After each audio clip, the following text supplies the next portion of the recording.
నమస్తే. రేవంత్ రెడ్డి ముఖ్యమంత్రి అయినాక దాదాపు 37 నుండి 40 నామినేటెడ్ పోస్టులే ఫిల్ చేసిండు. అసలు నామినేటెడ్ పోస్టులు అంటే ఏంది?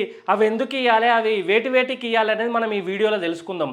అయితే ఒక చేతగాని ముఖ్యమంత్రి ఉంటే, ఒక దద్దమ్మ ముఖ్యమంత్రి ఉంటే రాజకీయ నాయకులకు ముఖ్యంగా రాజకీయాల కోసం కష్టపడి కార్యకర్తలైనా లేకపోతే సీనియర్ నాయకులైనా పోటీ చేయకుండా కొంతమంది త్యాగం చేసిన వాళ్ళు ఉంటారు. అట్లాంటి నాయకులకు ఈ నామినేటెడ్ పోస్టులలో భర్తీ చేస్తూ ఉంటారు. అంటే ఒక రకంగా రాజకీయ నిరుద్యోగ సమస్యను భర్తీ చేసే కార్యక్రమమే ఈ నామినేటెడ్ పోస్టులు పంచిపెట్టడం అన్నట్టు.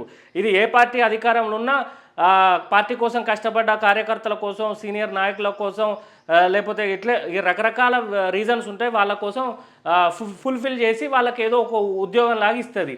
ఇది రాజకీయ నిరుద్యోగం కింద వాళ్ళకి భర్తీ చేసే కార్యక్రమం. ఇలా రేవంత్ రెడ్డి అట్టర్ ఫ్లాప్ అయిండు. ఏఐసిసి ఢిల్లీ డెడ్లైన్ పెట్టినా కూడా మనోడు పూర్తి చేయలేకపోతాడు. దానికి కారణాలు కూడా మనం తెలుసుకుందాం. దానికంటే ముందు అసలు నామినేటెడ్ పోస్టులు అంటే ఏంటిది? ఏ ఎలక్షన్ లేకుండా పార్టీ కోసం కష్టపడ్డ నాయకులకు కానీ కార్యకర్తలకు కానీ ఒక ఉద్యోగం ఇచ్చే కార్యక్రమమే. ఈజీగా చెప్పాలంటే అంతే, ఒక ఉద్యోగం ఇవ్వడాన్నే ఈ నామినేటెడ్ పోస్టులు అంటారు.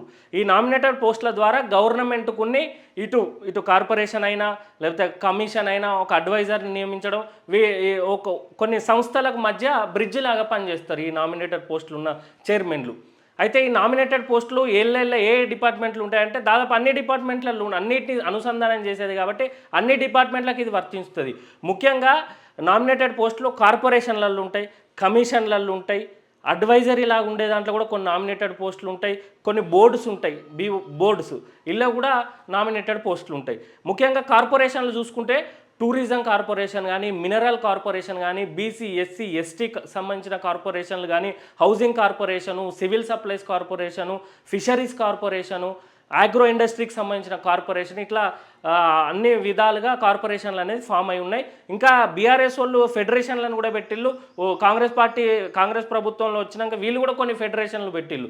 వాటికి కూడా చైర్మన్లను నియమించాలి. అవి కూడా నామినేటెడ్ పోస్టుల కిందికి వస్తాయి. ఇంతకుముందు మనం మాట్లాడుకునేది కార్పొరేషన్ పోస్టులు అయితే ఇప్పుడు కమిషన్స్ అని ఉంటాయి, ఆ బోర్డులు ఉంటాయి. Waqf board, endowment board, forest board, మన పొల్యూషన్ బోర్డు, వీటిలల్లో కూడా చైర్మన్లను నియమించేది. ఆ చైర్మన్ కూడా నామినేటెడ్ పోస్ట్ కింద నియమించబడుతుంది. అదే ఒక రకంగా రాజకీయ నిరుద్యోగాన్ని భర్తీ చేయడం అంటారు.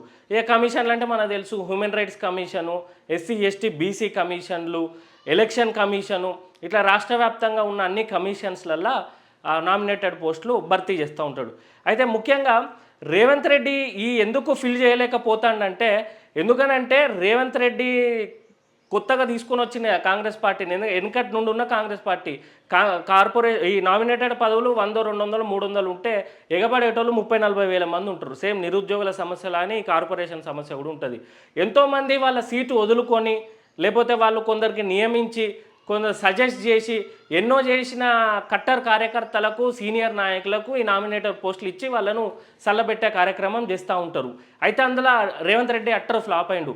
ఇది చూసిన ఏఐసిసి ఢిల్లీ నుండి కూడా ఆదేశాలు ఇచ్చింది, మీరు ఈ డెడ్లైన్ వరకు ఫినిష్ చేయండి అంటే. మొన్న 2.5 ఇప్పుడు దాదాపు 28 నెలలు అవుతుంది కాంగ్రెస్ ప్రభుత్వం ఏర్పడి.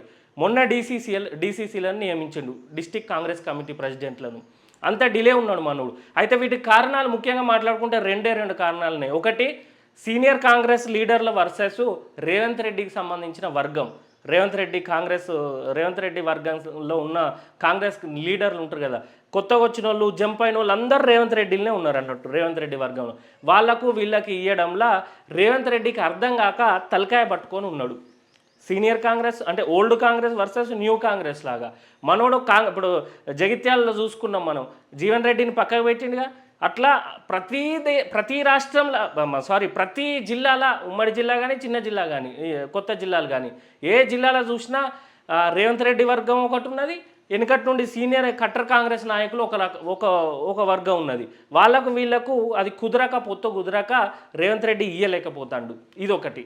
ఇక రెండోది అయితే ఇలా ఇంకా చాలా ఉంటాయి. అంటే క్యాస్ట్ పరంగా ఉంటాయి, ఉమ్మడి డిస్టిక్ పరంగా, కొత్త డిస్టిక్ పరంగా ఉంటాయి. ఇవన్నీ పక్క పెడితే అసలు సమస్య రేవంత్ రెడ్డి చాలా నీచమైన ఆలోచన ఏంటిదంటే, వాళ్ళందరికీ ఆశ చూపెట్టి ఇది రాజకీయ నీతి అనుకుంటారు కానీ ఇదంతా చీప్ అన్నట్టు, వెరీ చీప్. ఇది రేవంత్ రెడ్డికి బాగా తెలుసు. అదేంటంటే ఇప్పుడు జెడ్పీటీసీ ఎంపీటీసీ ఎలక్షన్లు ఉన్నాయి, ఆ తర్వాత ఉమ్మడి కరీంనగర్, ఉమ్మడి ఖమ్మము, ఉమ్మడి వరంగల్, ఇక్కడనేమో హైదరాబాద్ చూసుకుంటే జిహెచ్ఎంసి 300 డివిజన్లకు సంబంధించి ఎలక్షన్లు ఉన్నాయి. ఇటు లోకల్ బాడీలు ఉన్నాయి, అర్బన్ లోకల్ బాడీలు ఉన్నాయి. కాబట్టి మీరు ఈ ఎలక్షన్లలో గెలిపి వెళ్ళి మీకు నామినేటెడ్ పోస్ట్ పక్కా అని వాళ్ళకి ఆశ చూపెట్టుకుంటా వాళ్ళని ఇబ్బంది పెట్టుకుంటున్నారు. లాస్ట్కి వాళ్ళు రోడ్ల మీదకి వచ్చి చెప్తా ఉన్నారు, ఎవరికోనిక అయ్యిరా నాయన, మేము కాంగ్రెస్ కోసం పనిచేస్తాం కానీ అవి ఉట్టిగా ఉండకు, ఇప్పటికే సగం అయిపోయింది, ఇంకా 2.5 సంవత్సరాలే. 2.5 ఎక్కడ, ఇక లాస్ట్ 6 నెలలు ఎలక్షన్ల పేరు మీద పోతాయి. ఉన్న 2 సంవత్సరాలన్నా వాడు ఏమైనా కమిషన్లు ఏమైనా తినాలి కదా అని కాంగ్రెస్ కార్యకర్తలు అనుకుంటారు. ఉట్టిగా మాకు ఇవ్వకుండా మంచి దగ్గర ఎవరికోకనికి ఇరా జిల్లాలల్లా అని చెప్పి కాంగ్రెస్ శ్రేణులు ఇబ్బంది పడుతూ ఉన్నారు. కాకపోతే రేవంత్ రెడ్డి ఏంటంటే ఇంకా వాళ్ళకు పదవి దాహం ఉన్నది, వాళ్ళకి ఆశ పెడదాం, ఎలక్షన్లు ఉన్నాయి, జెడ్పీటీసీ ఎంపీటీసీలను గెలిపించుకోవాలి, కార్పొరేటర్లను కౌన్సిలర్లను గెలిపించుకుంటేనే మీకు ఎవరు ఎక్కువ మందిని గెలిపిస్తే వాళ్ళకి నామినేటెడ్ పోస్ట్ ఇస్తా, లేకపోతే వాళ్ళు ఎవరినైతే సజెస్ట్ చేస్తారో వాళ్ళకే ఇస్తా అని చెప్పి నానించే కార్యక్రమం రేవంత్ రెడ్డి ముందట పెట్టుకున్నాడు. దానివల్ల రేవంత్ రెడ్డి గ్రాఫ్ ఘోరంగా పడిపోతుంది. ప్రజలల్లా, ప్రతిపక్షంలో కాదు, సొంత పార్టీలో కూడా రేవంత్ రెడ్డి నీచపు రాజకీయ ఆలోచన ద్వారా రేవంత్ రెడ్డి గ్రాఫ్ ఘోరంగా పడిపోతుంది. ఇది ఒక చేతగాని పాలించేటోడు చేత కాకపోతే ఇగో ఈ విధంగా వాళ్ళ కుటుంబం, వాళ్ళ కాంగ్రెస్ కుటుంబంలోనే రేవంత్ రెడ్డి అంటే ఎవరికి నచ్చుతలేదు.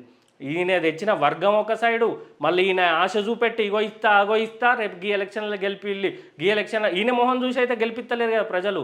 అందుకే అక్కడ వాళ్ళు లోకల్లో ఉంటారు, వాళ్ళ మొహానికి కొంత క్రెడిబిలిటీ ఉంటుంది. మీరు గెలిపి మీకు నామినేటెడ్ పోస్టు పక్కా అని చెప్పి రేవంత్ రెడ్డి నీచపు ఆలోచన చేసిండు. కాబట్టే ఇంకా ఈ నామినేటెడ్ పోస్టులు అనేది నాన్స్తాళ్ళు, 100 కొద్ది నామినేటెడ్ పోస్టులు ఉన్నాయి. ఎవరికన్నా ఇయ్యి Revanth Reddy. Okay, thank you. ఇది ఈ వీడియోకి సంబంధించి రేవంత్ రెడ్డి ఏ విధంగా కాంగ్రెస్ కార్యకర్తలను, నాయకులను కూడా ఇబ్బంది పెడతాననేది సంబంధించి వీడియో. ఇట్లాంటి నాయకుడు ఉండొద్దని విద్యార్థుల రాజకీయ పార్టీ తరఫున మేము గట్టిగా పోరాటం చేస్తున్నాం.